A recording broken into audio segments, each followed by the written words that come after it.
నమస్తే. ఇవాళ సంవాదం స్వాగతం పలుకుంది. వాటి చర్చా కార్యక్రమం తెలంగాణలో ఉన్నటువంటి 17 నియోజకవర్గాల్లో ఏ పార్టీ ఎలా ఉంది, ఏ పార్టీ ఎన్ని సీట్లు గెలుస్తుందనే దానిపైన మనం విశ్లేషణ అందించడానికి నారాయణరాజు నరసింహరావు గారు ఉన్నారు మనకు. వీరు ప్రముఖ రాజకీయ విశ్లేషకులు. ప్రముఖ టీవీ ఛానల్లో కూడా చాలా వాటిలో విశ్లేషణ అందిస్తుంటారు.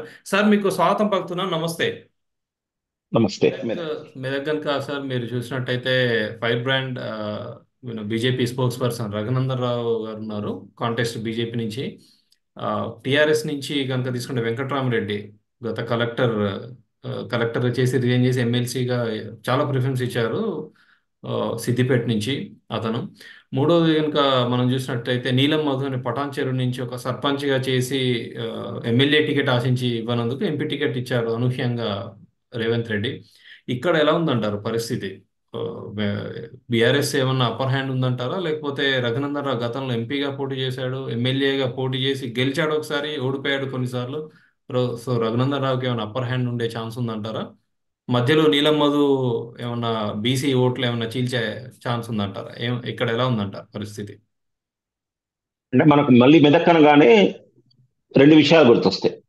ఒకటి 1980లో ఇందిరాగాంధీ గెలిచిన సీటు. అవును. తర్వాత రెండోది ఏంటంటే గత 20 సంవత్సరాలుగా అది అంటే తెలంగాణ ఉద్యమానికి హార్ట్ ల్యాండ్ గా పేరు పొందినటువంటిది అటు మెదక్ కానివ్వండి, గజ్వేల్ కానివ్వండి, సిద్దిపేట కానివ్వండి. కారణం ఏంటంటే ఎవరైతే స్టార్ క్యాంపెయినర్లుగా ఉన్నారో బీఆర్ఎస్ లో కేసీఆర్ ప్రాతినిధ్యం వహిస్తున్నటువంటి Gajwel, as well as Harish Rao troubleshooter గా పేరు పొందినటువంటి హరీష్ రావు ప్రాతినిధ్యం వహిస్తున్నటువంటి సిద్దిపేట కూడా మెదక్ నియోజకవర్గంలో పార్ట్. రెండో విషయం ఏంటంటే మొన్న గడిచినటువంటి అసెంబ్లీ ఎన్నికల్లో కూడా అక్కడి నుంచి మెజారిటీ స్థానాలు బీఆర్ఎస్ గెలుచుకుంది. బీఆర్ఎస్ అక్కడ చాలా స్ట్రాంగ్ ఉంది. ఇది మనం అంగీకరించాల్సినటువంటి విషయం.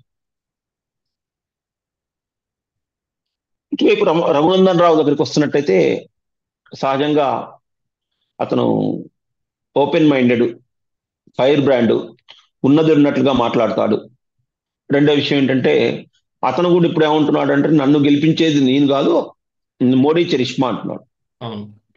రెండో విషయం ఏంటంటే అతనికి కొంత ఉద్యమ నేపథ్యం ఉన్నటువంటి వ్యక్తి, లాయరు. అతను వాక్చాతుర్యం ముందు మిగతా వాళ్ళు దిగదుడిపే. దీన్ని మనం అంగీకరించాల్సినటువంటి విషయం ఉంది.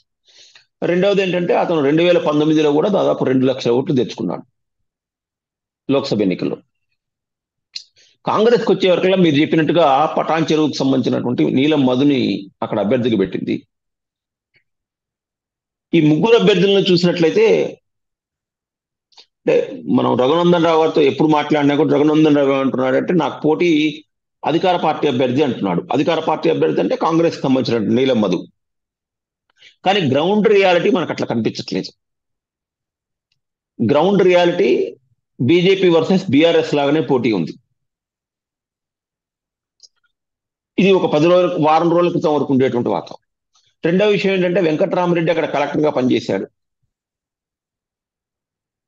ఆ నియోజకవర్గంలో ఎవరు ఏంటి ఆయనకు పరిపూర్ణమైన అవగాహన ఉంది. కొన్ని బలాలు వెంకట్రామరెడ్డి సొంతం, ప్లస్ ఆర్థికంగా చాలా పరిపుష్టి ఉన్నటువంటి వ్యక్తి. ఆయన కుటుంబ నేపథ్యం, మళ్ళీ కొన్ని ఆయనకు కాంగ్రెస్ లో ఉండేటువంటి కొందరు వ్యక్తులు, కొన్ని శక్తులు కూడా అంతర్గతంగా మద్దతు ఉంది అనేటువంటి టాక్ కూడా నడుస్తుంది. అంటే వాళ్ళకు ఉండేటువంటి బంధుత్వ నేపథ్యంలో. At the same time Mallanna Sagar ప్రాజెక్టులో జరిగినటువంటి కొంత ప్రజా వ్యతిరేక కార్యక్రమాలు కానివ్వండి, లేకపోతే కొంత అవినీతికి సంబంధించిన విషయాలు కానివ్వండి, లేకపోతే కలెక్టర్గా ఆయన వ్యవహరించినటువంటి తీరు కానివ్వండి, దీని పట్ల దాదాపు సుమారుగా ఒక 30-40 గ్రామాలకు సంబంధించినటువంటి ప్రజలు పూర్తిగా వ్యతిరేకంగా ఉన్నారు అనేటువంటి వార్తలు కూడా వస్తున్నాయి. అంటే మనం ఇక్కడ కేవలం వెంకటరామరెడ్డికి సంబంధించినటువంటి చరిష్మా చూసుకున్నట్లయితే ఆయనకు బలాలు ఎన్ని ఉన్నాయో బలహీనతలు కూడా అన్నీ ఉన్నాయి. ఇంకొక విషయం ఏంటంటే గడిచిన వారం రోజులుగా కారణం ఏంటో తెలియదు కానీ అంతకుముందు 15 రోజుల క్రితం, అంతకుముందు 20 రోజుల క్రితం, అంతకుముందు నెల రోజుల క్రితం చాలా అగ్రెసివ్ గా ప్రచారంలో ఉన్నటువంటి హరీష్ రావు ఒక వారం రోజుల నుంచి కొంత సైలెంట్ అయ్యాడు. అంటే ఎండలో కలిసిపోవటమా, లేకపోతే ఇక ఆయన ఎక్కువగా తిరుగుతూనే ఉన్నాడు ఎట్లా, లేదా మనం మన క్యాండిడేట్ గెలుస్తాడు అనేటువంటి విశ్వాసమా తెలియదు కానీ ఒక వారం రోజుల నుంచి అయితే అతను కొంత అంతకు ముందేటువంటి అగ్రెసివ్ కొంచెం తగ్గింది. ప్రధానమైనటువంటి పోటీ రఘునందన్ రావు వెంకటరామరెడ్డి మధ్య ఉంటుందని నేను అనుకుంటా. ఓకే. నీలం మధుకు సంబంధించినంత వరకు ఇటు పటాన్ చెరువు లేదా ఇటు సంగారెడ్డిలో కొంత పార్టు ఉమ్, ఇటే ఉంటుంది తప్ప మొత్తం నియోజకవర్గం ఉండకపోవచ్చు అనేటువంటిది నా యొక్క అభిప్రాయం. అవును. ఇక్కడ బీఆర్ఎస్ బీజేపీకి మధ్య పోటీ ఉంటుంది. ఇప్పుడు మనకు నిన్న సాయంత్రం వరకు అందినటువంటి వార్తల ప్రకారం మెదక్ కూడా బీజేపీకి ఎడ్జ్ ఉండేటువంటి అవకాశం అయితే కనిపిస్తుంది. అదే మోడీ వేవ్ అనేది తెలంగాణ అంతా చాలా విస్తృతం కనిపిస్తుంది, అయిపోయింది, స్పష్టంగా ఉంది. కనిపిస్తుంది ఖచ్చితంగా. సార్ సిటీకి వద్దామన్నా మనం సిటీకి వద్దామండి. ఆ, సిటీకి వచ్చేవరకు అంటే సిటీ అవుట్స్కట్స్కి వచ్చేవరకు మనం మల్కాజిగిరి తీసుకున్నట్టయితే ఈటెల రాజేందర్ ఉన్నారు బీజేపీ నుంచి. మీరు అనూహ్యంగా మళ్ళీ కాంగ్రెస్ ఒక కొత్త క్యాండిడేట్ సునీత ఆమెకి ఇచ్చింది. అంటే వేరే క్యాండిడేట్ అయినా కానీ సునీత మహేందర్ రెడ్డికి ఇచ్చింది టికెట్. మళ్ళీ బీఆర్ఎస్ ఒక అంటే పేరు ఎవరికి తెలియని క్యాండిడేట్ కు బీఆర్ఎస్ టికెట్ ఇచ్చింది. మల్కాజిగిరి చాలా క్రూషియల్ అంటారు. మల్కాజిగిరి చాలా ఎక్కువ ఓట్లు ఉన్నటువంటి నియోజకవర్గం తెలంగాణలో. ఇక్కడ ఎలా ఉంది? మనం సిటీని విశ్లేషణ చేసినప్పుడు ఏం చేయాలంటే సిటీతో పాటుగా అంటే హైదరాబాద్, గ్రేటర్ హైదరాబాద్ తో పాటుగా హెచ్ఎండిఏ పరిధిలో వచ్చేటువంటి ఒక 5 లోక్సభ స్థానాలు ఉన్నాయి. వాటిని కలిపి ఒకేసారి విశ్లేషణ చేద్దాం. చేవెళ్ళ, మల్కాజ్గిరి, సికింద్రాబాద్, హైదరాబాద్, భువనగిరి. ఉమ్, అంటే ఇబ్రహీంపట్నం, మనకు హయత్ నగరు, అవును. ఇబ్రహీంపట్నం, ఇటువైపు మన ఈ ఏరియా అంతా భువనగిరిలో వస్తుంది. ఇటు మన రాజేంద్ర నగరు, షేర్లింగంపల్లి, మన సిటీలో ఉండేటువంటి ప్రాంతాలే ఇటు మన చేవెళ్ళకి వస్తాయి. చేవెళ్ళకి వస్తాయి, అవును. ఇక మిగిలిన 3 మనకు తెలిసిన విషయమే, సికింద్రాబాదు, మల్కాజ్గిరి, హైదరాబాద్. ఈ 5 చూసుకున్నట్లయితే అసలు స్థూలంగా అసలు మొత్తం మన 17 నియోజకవర్గాల్లో తెలంగాణ రాష్ట్రానికి సంబంధించినంత వరకు చూసినట్లయితే ఈసారి బీజేపీ అభ్యర్థుల విషయంలో ఒక 2-3 చోట్ల మినహాయింపు, సౌత్ తెలంగాణ పక్కన పెడితే ఒక 3-4 చోట్ల రిమైనింగ్ తెలంగాణలో తను ఫోకస్ చేయాల్సినటువంటి దాదాపు ఒక 12 స్థానాల్లో అభ్యర్థుల ఎంపిక దగ్గర చాలా క్రూషియల్ రోల్ ప్లే చేసింది. మనం ఇక్కడ బీజేపీ నాయకత్వాన్ని ఖచ్చితంగా మనం అభినందించాలి. ఎందుకంటే అందరూ కేవలం మోడీ చరిష్మా వల్లే గెలుస్తారని చెప్పలేం. ఈ మోడీ చరిష్మాకి తోడుగా అభ్యర్థి యొక్క ఫేస్ వాల్యూ కూడా కొంత ఉపయోగపడుతుంది. ఇక్కడికి వచ్చేవరకు ఏమవుతుందంటే ఇప్పుడు నేను చెప్పినటువంటి 5 నియోజకవర్గాల్లో సికింద్రాబాద్ తీసుకుందాం. సికింద్రాబాద్ సంబంధించినంత వరకు కిషన్ రెడ్డి పోటీలో ఉన్నాడు. కిషన్ రెడ్డికి ఎదురు ఎవరు? కాంగ్రెస్ పార్టీ అసలు ఒక 40 రోజుల పాటు భూతద్దం పెట్టి ఎతికినా కూడా వాళ్ళకి అభ్యర్థి దొరకలేదు. వాళ్ళు ఏం చేశారు, రాత్రికి దానం నాగేందర్ని తీసుకొచ్చి బీఆర్ఎస్ నుంచి తీసుకొచ్చి పోటీలో పెట్టారు. దానం నాగేందర్ సికింద్రాబాద్ సంబంధించినటువంటి ఓవరాల్ అందరిలో ఉండేటువంటి అభ్యర్థి అంటే అతను కేవలం సనత్ నగరు, అంతకుముందు నాంపల్లి ఏరియాకు సంబంధించినంత వరకు మాత్రమే అతను, ఖైరతాబాదు ఈ ఏరియాలకు సంబంధించినటువంటి వరకు మాత్రమే అతను కొంత పరిచయం ఉన్నటువంటి వ్యక్తి. రెండోది క్లీన్ పాలిటిక్స్ లో లేడు. అతను క్లీన్ పాలిటిక్స్ లో లేడు. ఏదైనా వేవ్ లో గెలుస్తాడు తప్ప అతని యొక్క వ్యక్తిత్వం కాంగ్రెస్ కు ఒక 2-3 ఓట్లు తెచ్చిపెట్టేటువంటిది కాదు. రేవంత్ రెడ్డి మాట తీరు, లేకపోతే ఆ ప్రభుత్వం లోకల్ గవర్నమెంట్ ఉండటము, లేకపోతే సహజంగా ఉండేటువంటి మొత్తం సికింద్రాబాద్ లో బీసీ ఓటరు, వీటి వల్ల దానన్న కాంగ్రెస్ కి ఓటేయాలి తప్ప దానం నాగేందర్ ఇండివిజువల్ కెపాసిటీ చూసి ఓటేయాలి. మళ్ళీ ఇక్కడ దానం నాగేందర్ తో కంపేర్ చేసుకున్నట్లయితే బీఆర్ఎస్ అభ్యర్థి పద్మారావు గౌడ్కి కొంత మళ్ళీ ఇండివిజువల్ ఫేస్ వాల్యూ ఉంది. అవును. అతను తెలంగాణ ఉద్యమంలో ఉద్యమ నాయకుడు, అతను బీసీ, అతను మంత్రిగా పనిచేశాడు, ఒక 2-3 సార్లు గెలుస్తూ వచ్చాడు. ఇతనికి కొంతమంది చరిష్మా కనబడుతుంది. ఈ నేపథ్యంలో అక్కడ మళ్ళీ మన బీజేపీ సిట్టింగ్ ఎంపీకి ఇచ్చారు టికెట్.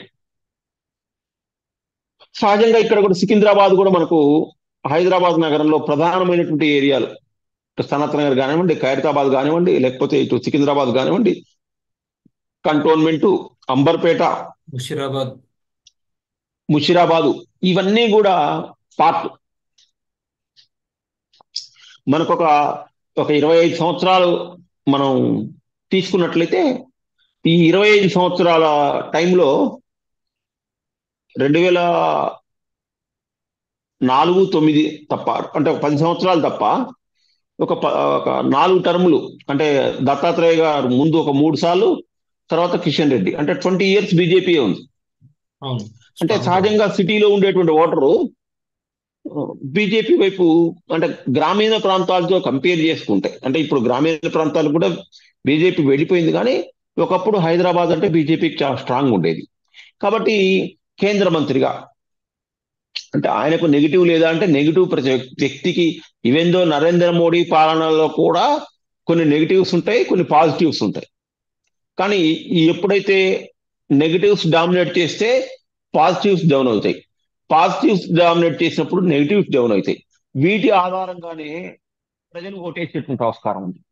ఇక్కడ కిషన్ రెడ్డికి కూడా మనకు పాజిటివ్సే కనబడుతున్నాయి. సికింద్రాబాద్ రైల్వే స్టేషన్ అభివృద్ధి చేయడం, తర్వాత అతను మొన్న నేను రాత్రి TV9లో చూసా, సికింద్రాబాద్ పార్లమెంట్ పరిధిలో అన్ని గవర్నమెంట్ స్కూల్స్ లో శానిటరీ వ్యవస్థ తను కొన్ని CSR ఫండ్స్ లో తెచ్చట, కొన్ని వాలంటరీ ఆర్గనైజేషన్ హెల్ప్ తో చేసేట, కొన్ని అటల్ బిహారీ వాజ్పేయి పేరుతో ఫౌండేషన్ ఏర్పాటు చేసేట. అంటే సామాజిక సేవ చేసిన వాళ్ళందరూ ఎన్నికల్లో గెలుస్తారని చెప్పడం నా ఉద్దేశం కాదు, కానీ ఇది దోహదకారి అవుతుంది, ఇది ఒక పాజిటివ్. అట్లాగే కరోనా సమయంలో మనం, అంటే ఏ మాట కా మాట చెప్పుకోవాలి, ఆయనైతే మాత్రం ఆ టైంలో మీడియాలో వచ్చినటువంటి వార్తల ఆధారంగా అన్ని హాస్పిటల్స్కి వెళ్ళటం, రోగులతో మాట్లాడటం, డాక్టర్లతో మాట్లాడటం, ఇవన్నీ చేసినటువంటి చరిత్ర అయితే ఆయనకు మనం ఉంది. ఈ విషయాన్ని మనం వాస్తవంగా అంగీకరించాల్సినటువంటి పరిస్థితి కనపడుతుంది. సహజంగా అది బీజేపీకి ఉండేటువంటి సిట్టింగ్ స్థానం సికింద్రాబాద్ కాబట్టి, సరే కొంచెం ఇంటర్నల్ గా అక్కడక్కడ ఏమైనా అసంతృప్తులు ఉన్నా ఫైనల్ గా సికింద్రాబాదు బీజేపీ ఖాతాలోకి వెళ్ళేటువంటి ఆస్కారం కనబడుతుంది. ఇంకా నెక్స్ట్ మల్కాజ్గిరి. ఒక్క పాయింట్ సార్, మీరు మల్కాజ్గిరి ఒక్క పాయింట్ మీరు అన్న కిషన్ రెడ్డి గారి గురించి ఒక పాయింట్, మీరు అన్నట్టు పీక్ ఉన్నప్పుడు, అంటే కరోనా వేవ్ అత్యంత సీరియస్గా ఉన్నప్పుడు కూడా గాంధీ హాస్పిటల్కు 12 సార్లు వెళ్ళారు. మొత్తం హాస్పిటల్స్ గాంధీ హాస్పిటల్ విజిట్ చేశారు. పాయింట్ అది. రెండోది ఏంటంటే, ఇంకొక చిన్న పాయింట్ చెప్దాం అనుకుంటున్నాను సార్. నేను అంటే క్లీన్ పొలిటీషియన్ గా అనిపిస్తుంది. భాష విషయంలో కూడా నిజంగా కూడా ఎంతమంది వచ్చి ఆయనను తిట్టినా కానీ తన భాష పరిధి దాటకుండా మాట్లాడే పొలిటీషియన్ రాష్ట్ర నాయకులు ఎవరు ఉన్నారంటే మొట్టమొదట కిషన్ రెడ్డి గారని చెప్పొచ్చు. సహజంగా నేను ఒక 10 సంవత్సరాల నుంచి, 10-15 సంవత్సరాల నుంచి నేను సోషల్ మీడియాలో చాలా యాక్టివ్గా ఉన్నా. నేను నా వాళ్ళలో నేను అభ్యంతరకరమైనటువంటి భాష ఎప్పుడు వాడను. దానికి నాకు నేను గీసుకున్నటువంటి ఒక నియమం, ఆ గీత ఎప్పుడు నేను ఇంతవరకు దాటలేదు. పొరపాటున దాటినా కూడా మళ్ళీ దాన్ని బ్యాక్ తీసుకుంటాను. ఇప్పుడు ఇది ఎందుకు చెప్తున్నానంటే, ఒక కేంద్ర మంత్రిని మనం ఇక్కడ నేను చెప్పడానికి ఇబ్బంది పడేటువంటి పదజాలం ఉపయోగించి గత ముఖ్యమంత్రి తిట్టినా కూడా కిషన్ రెడ్డి ఇట్లా దులిపేసుకుని పోయాడు. ఇది ఆయన వ్యక్తిత్వం.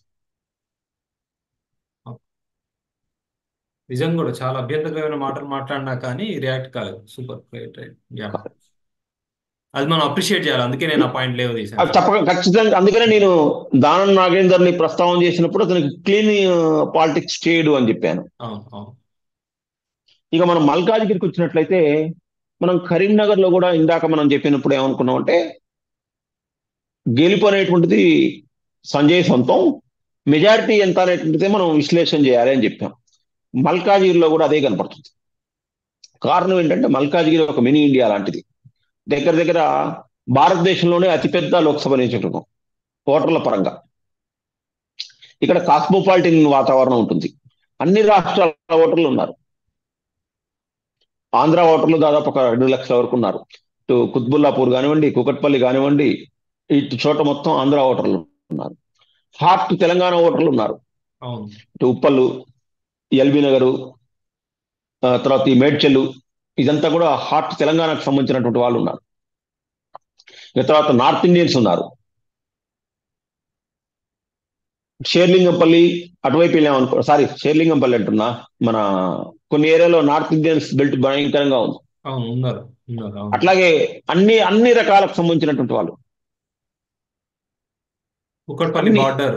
మల్ మల్కాజిగిరిలో అన్ని రకాల వాళ్ళు, ఇటు క్రిస్టియన్స్ ఉంటారు, తమిళియన్స్ ఉన్నారు, అన్ని సామాజిక వర్గాలకు సంబంధించినటువంటి ఒక పెద్ద నియోజకవర్గం మల్కాజిగిరి. ఇక్కడ సహజంగానే ఇక్కడ కూడా మళ్ళీ ఆ పార్టీ ఇమేజ్, నరేంద్ర మోడీ, రేవంత్ రెడ్డి, లేకపోతే కేసీఆర్, ఈ వాళ్ళకు సంబంధించినటువంటి వ్యక్తిగత చరిష్మాతో పాటుగా అభ్యర్థి చరిష్మా కూడా చాలా ఉపయోగపడుతుంది. అవును ఇక్కడ సెలక్షన్ క్రైటీరియాలో బీజేపీ ఉన్నంత అగ్రెసివ్ గా, బీజేపీ ఉన్నంత అడ్వాంటేజ్ గా మిగిలినటువంటి 2 పార్టీలు లేకపోవడం చాలా దురదృష్టకరం. కారణం ఏంటంటే సునీతా మహేందర్ రెడ్డి, ఈటెల రాజేందర్ కూడా మల్కాజిగిరికి సంబంధించినటువంటి స్థానికుడు కాదు. అవును కాదు. ఆయన కరీంనగర్ సంబంధించినటువంటి, హుజురాబాద్ సంబంధించినటువంటి వ్యక్తి.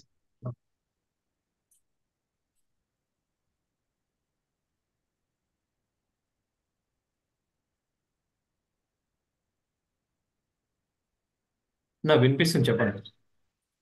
వినిపిస్తుంది. ఈటెల రాజేందర్ కూడా హుజూరాబాద్ సంబంధించినటువంటి వ్యక్తి. ఇతను మల్కాజ్గిరి ఓటర్ కాదు. సునీతా మహేందర్ రెడ్డి చేవెళ్లకు సంబంధించినటువంటి వ్యక్తి, అవును తాండూరు, పరిగి. కానీ ఇక్కడ ఏమైంది, ఈయన నాన్ లోకలు, ఆవిడ నాన్ లోకల్ అయిన ఈయన చరిష్మా ముందు వాళ్ళు దిగదుడిపి అయిపోయింది. అవును ఇక్కడ కూడా మంచి క్యాండిడేట్ ని కాంగ్రెస్ పార్టీ ఎందుకో ప్రకటించలేదు అనేటువంటిది నా యొక్క అభిప్రాయం. ఓకే ఓకే బీఆర్ఎస్ కూడా కారణం తెలియదు కానీ బీఆర్ఎస్ క్యాండిడేట్ కూడా అంతంత మాత్రంగా ఉన్నాడు. ఓకే కాబట్టి ఇక్కడ మనం ఇంకా మల్కాజ్గిరి నుంచి పెద్ద ఎక్కువసేపు చర్చ చేసి కంటే ఇంకో నియోజకవర్గం మీద ఫోకస్ చేద్దాం. సికింద్రాబాదు, మల్కాజ్గిరి 2 అయిపోయినాయి. ఇప్పుడు రెండింటి తర్వాత చేవెళ్ళ కూడా మనకు అటు షేర్లింగంపల్లి ఉండటము, రాజేంద్ర నగర్ ఉండటము, తర్వాత ఈ 2 అర్బన్ ఏరియాస్ ఉండటము, తర్వాత మనకు కొండా విశ్వేశ్వరరెడ్డికి సహజంగా ఆయనకు ఉండేటువంటి మంచి పేరు, కుటుంబ నేపథ్యము, ఆయన ఒక 5 సంవత్సరాల నుంచి బీజేపీలో ఉండటము, ఇవన్నీ కంపేర్ చేసుకున్నట్టయితే మనకు రెండో విషయం ఏంటంటే అక్కడ కూడా మళ్ళీ బీఆర్ఎస్ అభ్యర్థి, కాంగ్రెస్ అభ్యర్థి మొన్నటిదాకా బీఆర్ఎస్ నుంచి చూపించినటువంటి అభ్యర్థి రంజిత్ రెడ్డి. ఇక నేను ఈ విషయాన్ని ఎందుకు ప్రస్తావన చేస్తున్నా అంటే సుమారుగా తెలంగాణలో ఒక 40 సంవత్సరాల పాటు కాంగ్రెస్ అధికారంలో ఉంది. ఒక రెండు టర్ముల్లో టిఆర్ఎస్ అధికారంలో ఉంది. బీజేపీకి ఎప్పుడూ సొంతంగా డబుల్ డిజిట్ ఎమ్మెల్యేలు కూడా గెలవలేదు. ఇన్ని సంవత్సరాల కాంగ్రెస్ కాలక్రమంలో వాళ్ళ క్యాడర్ చాలా పరిపుష్టంగా, చాలా స్ట్రాంగ్ ఉంటుంది. ఆ క్యాడర్ ద్వారా నాయకులు తయారవుతారు. వాళ్ళకంటూ సాలిడ్ ఓటర్లు ఉన్నారు. అట్లాగే ఈ 10 సంవత్సరాల్లో బీఆర్ఎస్ కూడా తయారు చేసుకుంది. కాబట్టి సహజంగా ఎన్నికల సమయం వచ్చినప్పుడు ఆ యొక్క పార్టీలో పనిచేస్తున్నటువంటి నాయకుల్ని, ఆ యొక్క పార్టీలో పనిచేస్తున్నటువంటి క్యాడర్ కి సీట్లు ఇచ్చి వాళ్ళని ప్రొజెక్ట్ చేయాలి. బీజేపీకి ఏమో ఇక్కడ మన అధికారం లేకపోవడం వల్ల, క్యాడర్ లేకపోవడం వల్ల ఇప్పుడే అది పార్టీ నిర్మాణంలో ఉంది. నిర్మాణంలో ఉన్నప్పుడు ఓట్లు, సీట్లు పెరగాలంటే కొంత కొత్త నాయకుల్ని అట్రాక్ట్ చేసుకోవాలి వాళ్ళ విధానాల ద్వారా. కాబట్టి వీళ్ళు బీజేపీ వాళ్ళు వేరే పార్టీలకు సంబంధించినటువంటి వాళ్ళని తీసుకుంటున్నారు అంటే దానికి ఒక రీజనింగ్ కనపడుతుంది మనం. ఇప్పుడు గుజరాత్ లోనో, మధ్యప్రదేశ్ లోనో, రాజస్థాన్ లోనో, ఢిల్లీలోనో బీజేపీ వేరే పార్టీలోంచి తీసుకొచ్చినటువంటి ఎంపీ అభ్యర్థికి సీట్ ఇచ్చిందంటే అది ముమ్మాటికి తప్పు చేసినట్టే. అవును. సరే, ఏదో కొండకు చోట ఎక్కడో దగ్గర 100 మందిలో ఇద్దరికో ముగ్గురికో ఇచ్చిందంటే దాని ఈక్వేషన్స్ ఏవో చెప్పుకోవచ్చు. కానీ ఒక 10 మందిలో నలుగురికి ఇచ్చిందంటే ఇది ఆత్మహత్య సదృశ్యమే. ఇప్పుడు ఈ ఎన్నికల్లో కాంగ్రెస్ పార్టీ కూడా అట్లే ఇచ్చింది. అవును. చేవెళ్ళ రంజిత్ రెడ్డి, మల్కాజ్గిరి పట్నం మహేందర్ రెడ్డి, సికింద్రాబాద్ ఇందాక నేను దానం చెప్పినటువంటి నాగేందర్. దానం దానా నాగేందర్. నాగేందర్, వరంగల్ సేమ్ శ్రీహరి. అంటే మనకు కనపడే 4, ఇంకా లోపలికి పోలేదు నేను. అంటే 10లో 4 కనపడ్డాయి. అవును. అంటే 40 సంవత్సరాల పాటు ఈ రాష్ట్రంలో కాంగ్రెస్ పార్టీ అధికారంలో ఉండి బ్రహ్మాండమైనటువంటి క్యాడర్ ఉన్నటువంటి నాయకత్వం ఒక ఎంపీ అభ్యర్థిని బయట నుంచి తెచ్చుకున్నారు. నేను ఇట్లా తెచ్చుకోవడం తప్పనట్లేదు, కానీ పరిస్థితులను బట్టి ఓకే. రీజనింగ్, లాజిక్ మ్యాచ్ కావాలి.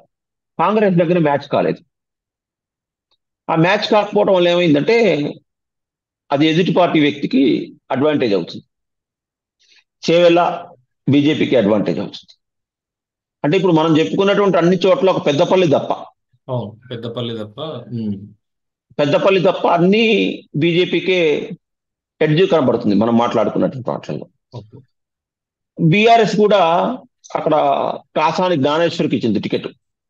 బట్ అతను కూడా జెడ్పీ చైర్మన్, రంగారెడ్డి జిల్లా మాజీ జెడ్పీ చైర్మన్ పనిచేశాడు, బీసీ నేత, మొన్నటిదాకా తెలుగుదేశం పార్టీ రాష్ట్ర అధ్యక్షుడిగా పనిచేశాడు. అతను బీఆర్ఎస్ లోకి జాయిన్ అయినప్పుడు అతనికి కూడా టికెట్ ఇచ్చారు. బీఆర్ఎస్ కూడా వేరే పార్టీ నుంచి వచ్చినటువంటి వ్యక్తిగా టికెట్ ఇచ్చినట్లుగా మనం లెక్కేసుకోవాల్సిన అవసరం అయితే కనపడుతుంది. అవును. చూడాలి పోటీ. ప్రస్తుతానికైతే బీజేపీకి కాంగ్రెస్ కి మధ్య పోటీ జరుగుతున్నప్పటికీ కూడా, టఫ్ ఉన్నప్పటికీ కూడా కేవల బీజేపీ ఖాతాలో పడేటువంటి అవకాశం ఎక్కువ కనపడుతుంది. ఓకే సార్, ఇంకోటి అయిపోయింది. హైదరాబాద్ హైదరాబాద్ ఎలాగో ఎంఐఎం అని అందరు అనుకుంటారు, ఏమన్నా చెప్తారా హైదరాబాద్ మీద? లేకపోతే మహబూబ్ నగర్ వెళ్దామంటారా? అంటే భువనగిరి చెప్పి మహబూబ్ నగర్ వెళ్దాం. ఓకే. ఓకే. హైదరాబాద్ అందరూ అనుకుంటున్నారు, కానీ ఇక్కడ ఈసారి ఫలితం ఎలా ఉన్నా మాధవీలత క్యాండిడేచర్ గా మాత్రం ఒక సెన్సేషనల్. అవును. దేశం అంతా ఒక అదేదో మనం ఇంకో విషయం క్రియేట్ ఏంటంటే చేసింది. ఒక ప్రేయర్ అయితే క్రియేట్ చేసింది. అతను నేను దాదాపు ఒక 30 సంవత్సరాల నుంచి చూస్తున్నట్టుంది నాకు గుర్తు, 30 సంవత్సరాల నుంచి. అతను ఎప్పుడు హిందూ దేవాలయాలకు వెళ్ళి బొట్టు పెట్టుకున్నట్టయితే నేను చూడలేదు. ఐ మీన్ హిందూ దేవాలయాలకు వెళ్ళినట్టయితే ఎన్నికల సమయంలో. ఈసారి వెళ్ళాడు. అవును. ఈసారి హిందువుల కోసం తెలుగులో పాటలు రాయించుకున్నాడు. ఓ, ఇది తెలియదు. ఓకే. తర్వాత రెండో విషయం ఏంటంటే వాళ్ళకి దగ్గర దగ్గర ఒక 3 నుంచి 3.5 లక్షల ఓట్లు అక్రమ ఓట్లను ఎన్నికల సంఘం తీసేసింది. ఓకే. అవన్నీ కూడా గంపగుత్తగా ఎంఐఎంకు పడేటువంటి ఓట్లే. అవును. రెండో విషయం ఏంటంటే ఈ ముస్లిం మహిళల్లో త్రిబుల్ తలాక్ తర్వాత నరేంద్ర మోడీ అంటే కొంచెం అంతకుముందు ఉన్నటువంటి వైఖరి కంటే ఇప్పుడు ఉండేటువంటి వైఖరిలో కొంత మార్పు వచ్చింది, కొంత పాజిటివ్నెస్ అయితే పెరిగింది. ప్లస్ అక్కడ మేడంకి మన మాధవీలత గారు కుటుంబ నియంత్రణ ఆపరేషన్లు కొన్ని చేయించారట. ఆవిడకి లోకల్ గా కొంత పేరుంది. ఏ తర్వాత ఇవన్నీ కలిసి వచ్చేటువంటి అంశాలు మళ్ళీ ఓవరాల్ గా ఎంఐఎంకి ఉండేటువంటి నెట్వర్క్, మెజారిటీ స్థానాలన్నీ కూడా ఎంఐఎం చేతిలో ఉండటం, అక్కడ ఉండేటువంటి అన్ని కూడా సహజంగా కొంత వాళ్ళకి డామినేటెడ్. తర్వాత అక్కడికి మామూలుగా ఇప్పుడు అక్కడి నుంచి ఉన్న హిందూ ఓటర్లందరూ కొత్త సిటీకి, టౌన్ కి మైగ్రేట్ అయిపోయారు. అవును, షిఫ్ట్ అవడం. ఇట్లా రకరకాల ఈక్వేషన్స్ ఉన్నాయి. చూడాలి ఏం జరుగుతుంది అనే విషయం. ఓకే. భువనగిరి మాట్లాడితే మనం ఈ పార్ట్ అయిపోతుంది. యా, భువనగిరి సార్, బూర నరసయ్య గౌడ్ ఉన్నారు, డాక్టర్ అని పేరు. అక్కడ బీసీ వర్సెస్ రెడ్డి అని ఒక టాక్ వచ్చింది, టు బి ఫ్రాంక్ మీతోని. ఆ, అంటే అసలు అక్కడ బీసీ వర్సెస్ రెడ్డి కాకుండా ఉమ్, నా దగ్గర ఉండేటువంటి ఇన్ఫర్మేషన్ ఏంటంటే కాంగ్రెస్ వర్సెస్ కాంగ్రెస్ ఉంది. ఓకే. ఉమ్, చామల కిరణ్ కుమార్ రెడ్డి అనేటువంటి వ్యక్తి I think native of Nalgonda జిల్లా తుంగతుర్తి ప్రాంతానికి సంబంధించినటువంటి వ్యక్తి. అవును. అతను మన రేవంత్ రెడ్డి, ముఖ్యమంత్రి రేవంత్ రెడ్డికి ప్రధాన ఫాలోవర్. మీకు గుర్తుందే ఉంటుంది, 2019లో ఉత్తమ్ కుమార్ రెడ్డి నల్గొండ ఎంపీ కాగానే 2018లో అతను హుజూర్ నగర్ ఎమ్మెల్యే గెలిచాడు. గెలిచిన తర్వాత 4 నెలల్లో నల్గొండ ఎంపీకి గెలిచాడు. నల్గొండ ఎంపీకి గెలిచినప్పుడు నల్గొండ ఎంపీ స్థానాన్ని ఉంచుకొని హుజూర్ నగర్ ఎమ్మెల్యేకి రాజీనామా చేశాడు. బై ఎలక్షన్స్ వచ్చినాయి. బై ఎలక్షన్స్ వచ్చినప్పుడు ఉత్తమ్ కుమార్ రెడ్డి గారి మిస్సెస్ పద్మావతి ఉత్తమ్ కుమార్ రెడ్డి గారు కాంగ్రెస్ నుంచి కంటెస్ట్ చేశారు. కంటెస్ట్ చేసిన నేపథ్యంలో అప్పుడు మల్కాజ్గిరి ఎంపీగా ఉన్నటువంటి రేవంత్ రెడ్డి హుజూర్ నగర్ లో అప్పుడే 2019-20 మధ్యలోనే చామల కిరణ్ కుమార్ రెడ్డిని అభ్యర్థిగా ప్రపోజ్ చేశాడు ఆహా, ఓకే. లాంగ్ హిస్టరీ హుజూర్ ఉంది నగర్కి. అయితే. ఉమ్, అయితే ఆ రోజుల్లో ఉత్తమ్ కుమార్ రెడ్డి గారి మాటకు కాంగ్రెస్ అధిష్టాన వర్గం వాల్యూ ఇచ్చి ఆయన భార్యని అభ్యర్థిత్వంగా ప్రకటించింది. అప్పటి నుంచి చామల కుమార్ రెడ్డి మన రేవంత్ రెడ్డికి మంచి ఫాలోవర్గా ఉన్నాడు. ఇప్పుడు మళ్ళీ భువనగిరికి వచ్చే వరకులా చామల కిరణ్ ఎంపీ అభ్యర్థిగా అయ్యాడు. నేను కాంగ్రెస్ వర్సెస్ కాంగ్రెస్ ఎందుకన్నా అంటే భువనగిరి అనగానే మనకు ఒకసారి రాజగోపాల్ రెడ్డి గెలిచాడు, ఒకసారి వెంకటరెడ్డి గెలిచాడు. ఇది పార్ట్ ఆఫ్ నల్గొండ జిల్లాలో పార్ట్. నల్గొండ జిల్లా అనగానే అటువైపు ఏమో సౌత్ వైపు ఉత్తమ్ కుమార్ రెడ్డి హవా, మధ్యలో కొంత జానారెడ్డి హవా, ఇటు కోమటిరెడ్డి హవా. కోమటిరెడ్డి బ్రదర్స్ హవా ఉంటది. ఈ భువనగిరి కోమటిరెడ్డికి పక్కన ఉండేటువంటి ఏరియా. వాళ్ళది ఒక 3-4 నియోజకవర్గాల్లో వాళ్ళ ప్రభావం ఖచ్చితంగా ఉంటుంది. వాళ్ళు ఎందుకో ఈసారి బయటికి కనిపించడం ఒకటి, లోపల ఒక రకంగా ఉన్నారనే టాక్ అయితే నడుస్తుంది. కారణం ఏంటంటే వాళ్ళ ఇలాకాలో వేరే ఒక వ్యక్తి వస్తే జనరల్ గా ఎవరైనా మనం దాన్ని డైజెస్ట్ చేసుకోలేరు కదా. అవును. ఇది ప్రధానమైనటువంటి చర్చ అయితే జరుగుతుంది. మళ్ళీ ఇక్కడ పార్టీ తర్వాత ముఖ్యమంత్రి లేకపోతే ఇవి వర్క్ చేస్తాయా, లేకపోతే మా వ్యక్తిగతమైనటువంటి ఇమేజ్, ఈగో, ప్రతిష్ట ఇవి వర్క్ చేస్తాయనేటువంటిది మళ్ళీ ఇక్కడ కూడా మనం ఒక 20 డేస్ వెయిట్ చేయాలి. అల్టిమేట్ గా ఏంటంటే ఇక్కడ మనం బూర నరసయ్య గౌడ్కి వచ్చే వరకు ఏంటంటే ఆ నియోజకవర్గంలో ఎక్కువగా బీసీ ఓటర్స్ ఎక్కువ మంది ఉన్నారు, అందులో గౌడ్స్ ఉన్నారు. రెండో విషయం ఏంటంటే ఆయనకు మంచి డాక్టర్ గా మంచి పేరుంది. ఆయనకు కూడా చాలా క్లీన్ పాలిటిక్స్ చేశాడు, మంచి ఇమేజ్ ఉన్నటువంటి వ్యక్తి. ఆయన డాక్టర్ గా ఉన్నప్పుడు కూడా మంచి ట్రీట్మెంట్, మంచి చాలా మంది పేదలకు మంచి ట్రీట్మెంట్ ఇచ్చారట. మిగతా ఏ సేవ చేసినా కూడా ప్రజలు మారుతున్నటువంటి కాలంలో ఎక్కువగా గుర్తుపెట్టుకోరు, కానీ వైద్య సహాయాన్ని మాత్రం ఎక్కువ గుర్తుపెట్టుకుంటారు. దేనికంటే వాళ్ళ ప్రాణాలు నిలబడేదే దానివల్ల. అవును. ఇది ఒకటి ఆయన కలిసి వచ్చేటువంటి అంశం. మామూలుగా అయితే అక్కడ కాంగ్రెస్ గెలవాల్సినటువంటి సీటు, వాళ్ళకు నల్గొండ జిల్లా అంటే హార్డ్ కోర్ ఏరియా ఉన్నటువంటి ప్రాంతం, వాళ్ళకు హార్ట్ ల్యాండ్. కాంగ్రెస్ కి స్ట్రాంగ్ క్యాడర్ ఉంది. ముఖ్యమంత్రి స్పెషల్ ఇంట్రెస్ట్ పెట్టాడు. కోమటిరెడ్డి వెంకటరెడ్డి బ్రదర్స్ కాంగ్రెస్ చేస్తుంటే అతను చాలా అవలీలగా, అంటే ఐ మీన్ గెలవాలి.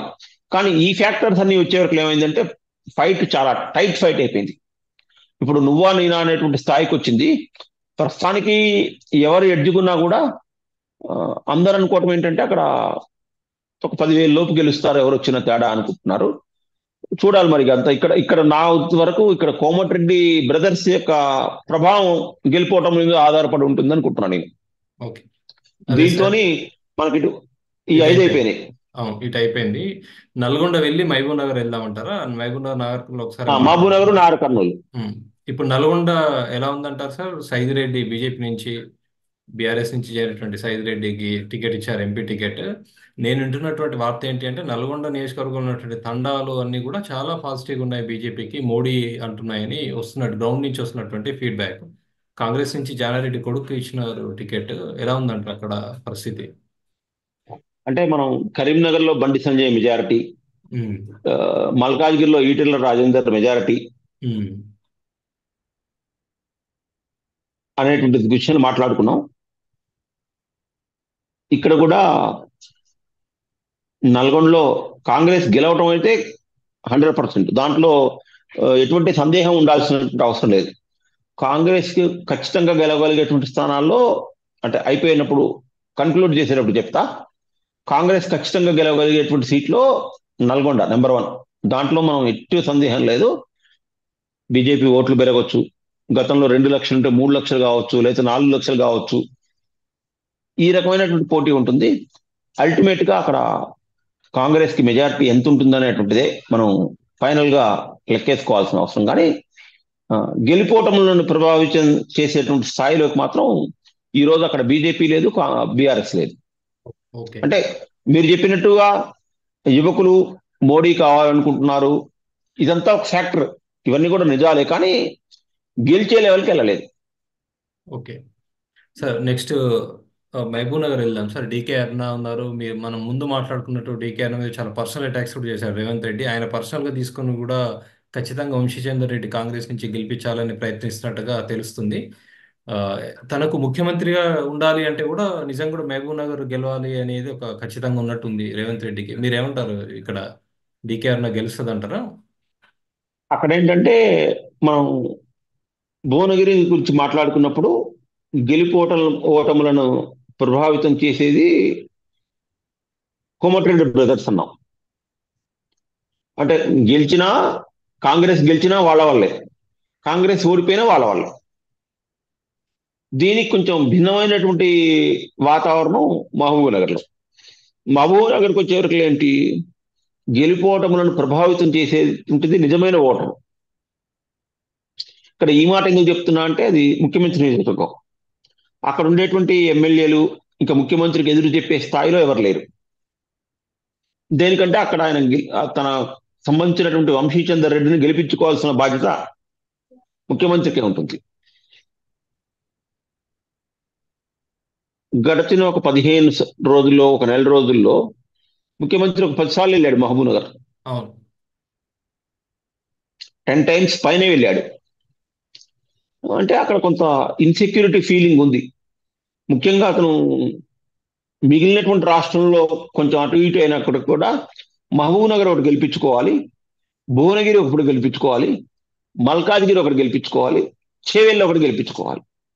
కారణం ఏంటంటే ఇవన్నీ కూడా అతను స్పెషల్ ఫోకస్ పెట్టి అభ్యర్థుల ఎంపిక కానివ్వండి, లేకపోతే ప్రచారంలో కానివ్వండి, తనదైనటువంటి ముద్ర ఉండాలి అని తనకంటూ వర్క్ చేసిన వాళ్ళకి ఇచ్చుకున్నటువంటి సీట్లు. పట్నం మహేందర్ రెడ్డి కూడా ఆయన తెలుగుదేశంలో వాళ్ళిద్దరు కలిసి పనిచేశారు. ఓకే. ఓకే, అదే హిస్టరీ ఉంది.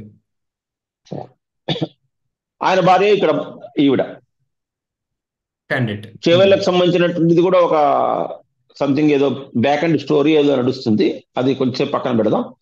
ఇట్లా ఉన్నప్పుడు ఈ 4 అయితే అతను గెలిపించుకోవాల్సిన బాధ్యత అతని మీదనే ఉంటుంది. సరే, ఇక ఇక్కడికి వచ్చే వరకు మనం మల్కాజ్గిరి చేయాలనేమో ఫ్యాక్టర్స్ వేరున్నాయి. భువనగిరి ఇంకో రకమైనటువంటి ఫ్యాక్టర్ ఉంది. మహబూబ్ నగర్కి వచ్చే వరకు ఒక డిఫరెంట్ ఫ్యాక్టర్ కనపడుతుంది మనకు. అక్కడ కూడా బీజేపీ వరకు స్ట్రాంగ్ గానే ఉంది. అరుణకంటూ కొంత సొంత క్యాడర్ ఉంది, కొంత నెట్వర్క్, సొంత నెట్వర్క్ ఉంది, బీజేపీ నెట్వర్క్ ఉంది, మోడీ చరిష్మా ఉంది, జాతీయవాదం ఉంది, అక్కడ అయోధ్య ఉంది. ప్లస్ ఆవిడ మీద కొంత సింపతి ఉంది, గతంలో 2019లో కూడా ఓడిపోయారని. రెండో విషయం ఏంటంటే ఈసారి ఆవిడ గెలిస్తే కేంద్ర మంత్రి అనేటువంటి ఒక టాక్ నడుస్తుంది. ఓకే. అంటే ఏ నియోజకవర్గాల్లో నడవట్లేదు, 17లో ఎక్కడ నడవట్లేదు. ఇది స్పెషల్ టాక్ మహబూబ్ నగర్ లోనే జరుగుతుంది. ఓకే. బట్ అవతల వ్యక్తి ఉన్నటువంటిది ముఖ్యమంత్రి. పేరుకు వంశీచందర్ రెడ్డి అయినా పోటీ రేవంత్ రెడ్డిలోనే ఉన్నట్టు మనం ట్రీట్ చేయాలి అక్కడ. అక్కడైతే టైట్ కంటెస్ట్ అయితే ఉంది.